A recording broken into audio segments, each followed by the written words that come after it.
She knew that this could end her bloodline. She charged anyway. In the wild, the most dangerous creature is not the strongest one. It is the one with nothing left to lose. This is not a hunt. This is something older than that. A mother warthog and a full-grown cheetah locked in something that stopped being about food a long time ago. Every second of this standoff has been building toward one moment.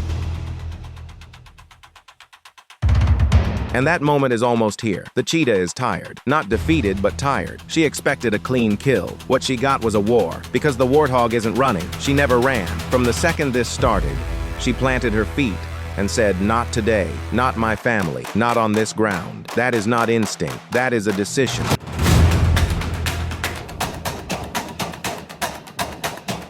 But the wild doesn't reward courage. It rewards precision. She fought not for hunger. She fought for something that cannot be measured in survival charts or food chains. She fought for devotion. And in a world that runs entirely on hunger, that kind of love is the most extraordinary thing the wild ever produces. A cheetah and a warthog, standing on the same broken ground, bleeding from the same kind of grief. They are enemies. They have always been enemies. But right now, in this exact moment, they are something else too. They are mirrors. Both of them are mothers. Both of them are fighting for something that is already gone. And both of them are still here, still standing, still refusing to let the savannah have the final word. That is not survival instinct anymore.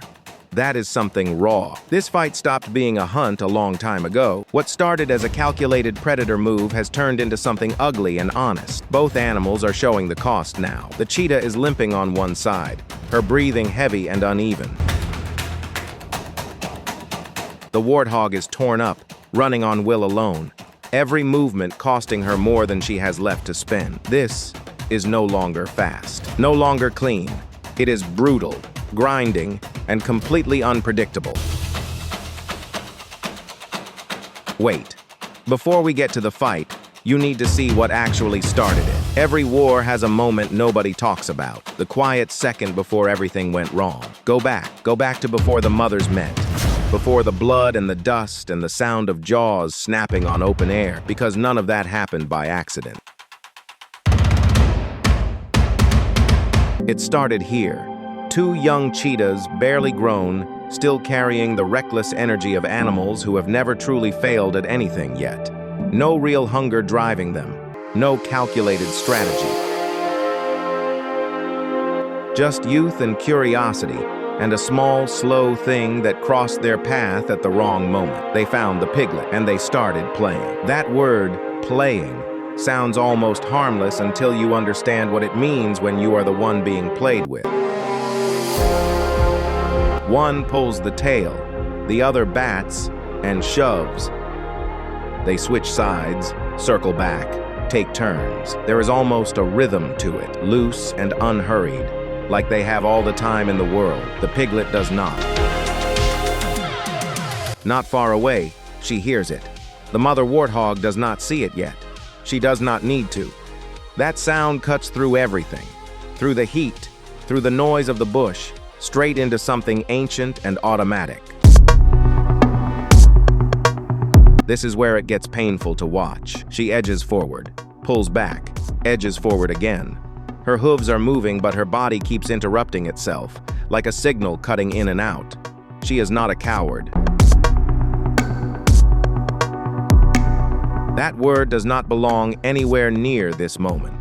What she is doing is what every living thing does when love and danger arrive at exactly the same time and occupy exactly the same space. She is trying to find the version of this where she does not also die, because a dead mother saves nobody. That is not weakness talking. That is the deepest survival logic the wild ever wrote. You cannot protect what comes after if you throw yourself into something you cannot survive. Her brain knows this. Her legs know this. Every calculated part of her is delivering the same message on repeat. The odds are bad. Wait, find an angle. Wait for a mistake. But waiting has a cost too, and that cost was compounding every second she stood. The piglet was already gone, but the mother didn't know that yet. The cruelest thing the wild ever does is make you watch something become inevitable while you are still close enough to believe you can stop it.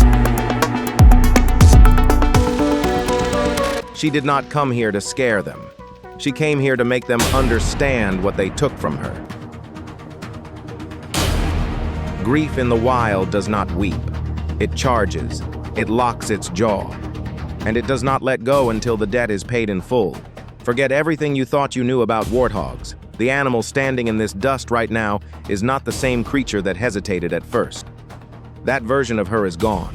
Whatever fear lived in her body 20 minutes ago has been completely burned out and replaced with something that has no interest in survival calculations or exit strategies. She is not fighting to escape. She is not fighting to protect. She is here to collect. This is where the brutality gets specific. She does not slash. She does not circle. She gets low, drives her center of gravity beneath the cub's struggle, and she takes hold. And then she does something that chills the air on this plane. She drags, not fast, not frantic. Deliberate. Like she has decided that this cub is going to understand every single meter of what is happening. The cub twists, scrambles. Every survival instinct firing at once, legs churning, claws finding nothing useful in the dust. But panic is a poison, and it has already reached the cub's legs. The scrambling slows. The twisting becomes less coordinated. The gap between each desperate attempt to break free gets a little longer, a little quieter, and through all of it, the warthog does not loosen, does not shift, does not reconsider. Her jaw is a decision she already made and finished making.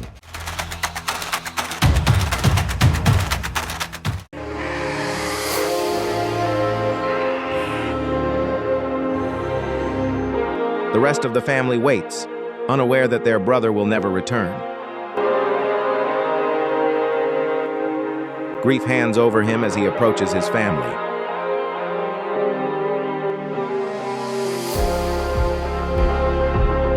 Exhausted, sad, and lonely.